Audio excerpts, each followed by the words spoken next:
ഇതാ വഴിയല്ലേ? ആത്തെന്തായിരുന്നു പരിപാടി? അമ്പലത്തിലൊരു വഴിപാടിന്റെ കാര്യം പറഞ്ഞു. വഴിപാടായിരുന്നല്ലോ, നല്ല കാര്യമായിട്ടായിരുന്നല്ലോ. തോന്നിയസം പറയരുത്. തോന്നിയ ദിവസം കാണിച്ചിട്ട് ആ പാവം ജവാന്റെ ഫോട്ടോയില് മാലിട്ട് ചന്ദനത്തിലെത്തിക്കണോ അല്ലേ? പുരുഷേട്ടനെങ്ങാനും അറിഞ്ഞാ പിള്ളച്ചന്റെ ഫോട്ടോയില് മാലിട്ട് ചന്ദനത്തിലെത്തിക്കേണ്ടി വരും. വീട്ടിൽ വെച്ച് ചതറിക്കും.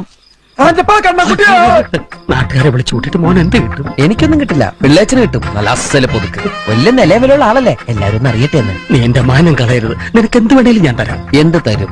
എന്ത് വേണം? അച്ഛന്റെ കയ്യിൽ നിന്ന് കള്ളക്കണക്ക് എഴുതി വാങ്ങിച്ച കുരുടിമുക്കിൽ 25 സെന്റ് സ്ഥലം. അയ്യോ മാധവ, അത് അയ്യാ മാധവ, അത് എഴുതി തരുമൊന്നും വേണ്ട. അവിടെ ഇത്തവണ എനിക്ക് വിത്തറക്കണം.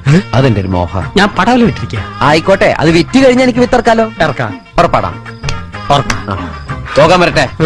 ഇതൊക്കെ മറക്കാതിരിക്കാൻ ഞാനൊന്നും കൂടെ തന്നാലോ? വേണ്ട, ആരും കാണൂല. വേണ്ടെന്നേ. എന്നാ ചാടിക്കോ മോനെ. ഇന്ന് നീ അവിടെ കക്കാൻ കയറരുത്. ഇന്ന് അവിടുന്ന് എന്തെങ്കിലും പോയാൽ നാളെ എന്റെ തലയിലാവും. ഓ.